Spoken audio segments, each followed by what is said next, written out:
चंदन का तूने तिलक लगाया, पानी से तूने दीपक जलाया।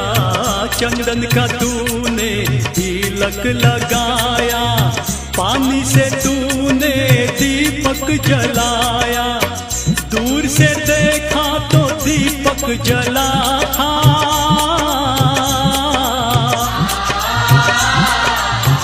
दूर से देखा तो दीपक जला